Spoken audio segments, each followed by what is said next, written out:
November 10 పరిపక్వ సాక్ష్యం. మనం ఇతరులను మన నడక మరియు సాక్ష్యం ద్వారా ప్రోత్సహిస్తాం.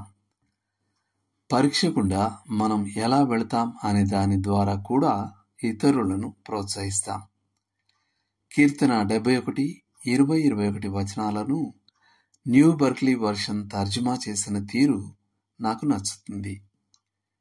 నీవు నన్ను చాలా కఠినమైన కష్టాలు అనుభవించేలా చేసినప్పటికీ నీవు నా జీవితాన్ని తిరిగి పునరుద్ధరిస్తావు. భూమి లోతుల్లో నుండి నీవు నన్ను మరలా పైకి తెస్తావు.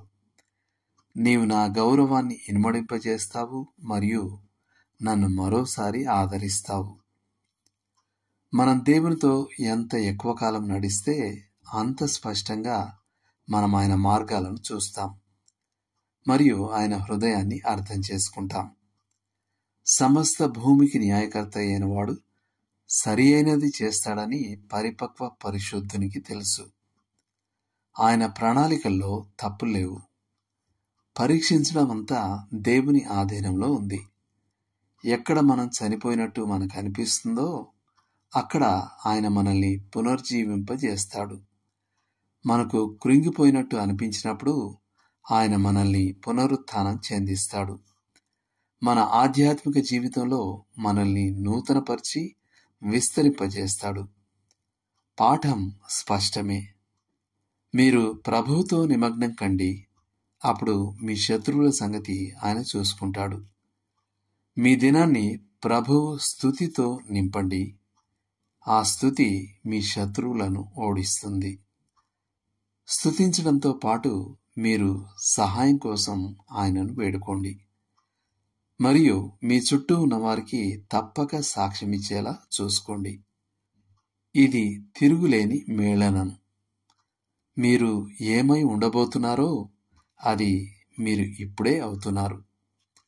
మీరు ఇప్పుడు నాటుతున్న విత్తనం తర్వాతి సంవత్సరాల్లో మీకు పంటనిస్తుంది. ప్రభువు తిరిగి వస్తాడు గనుక మనం భవిష్యత్తు కోసం సిద్ధపడాలి. ఆయనను కలుసుకునే అత్యుత్తమ విధానం ఆయన చిత్తాన్ని ప్రతిదినం నమ్మకంగా జరిగించడమే. అప్పుడు మీరు ఎల్లప్పుడూ సిద్ధంగా ఉంటారు. నేటి వచనం. దేవా, నీవు మమ్మను పరిశీలించి ఉన్నావు. వెండిని నిర్మలము చేయు రీతిగా మమ్మను నిర్మలులను చేసి ఉన్నావు. కీర్తన 66:10. ఇవి చదవండి. యోహాను 16:33, అపోస్తలుల కార్యములు 14:22, రోమా 5:3, 8:35, 12:12, తెస్సలోనికైలకు రాసిన మొదటి పత్రిక 3వ అధ్యాయం 4-5 వచనాలు, పేతురు రాసిన మొదటి పత్రిక 1వ అధ్యాయం 7వ వచనం, 4వ అధ్యాయం 12-13 వచనాలు. చేయాల్సిన పని. పరీక్షించడం అనే పదానికి ప్రతికూల సహజార్థం ఉంది. కానీ దేవుని విషయంలో పరీక్షించడం అనేది సానుకూలం అవగలదు.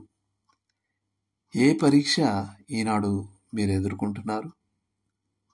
ఈ పరీక్షా ఫలితం విషయంలో దేవుణ్ణి నమ్మడానికి సహాయపడమని ఆయనను వేడుకోండి. ఇతరులకు మీరిచ్చే సాక్ష్యం గురించి ఆలోచించండి. ఈ పరీక్ష పట్ల మీ వైఖరిచే దేవునిలో వారికున్న విశ్వాసం ప్రోత్సహింపబడగలదా? అలాగైతే మీరు ఇతరులకు ఓ మాదిరిగా ఉండే ఆధిక్యతను బట్టి సంతోషించగలగడాన్ని బట్టి దేవునికి కృతజ్ఞతలు చెల్లించండి. దేవుడు మిమ్మల్ని దీవించును గాక. ఆమేన్.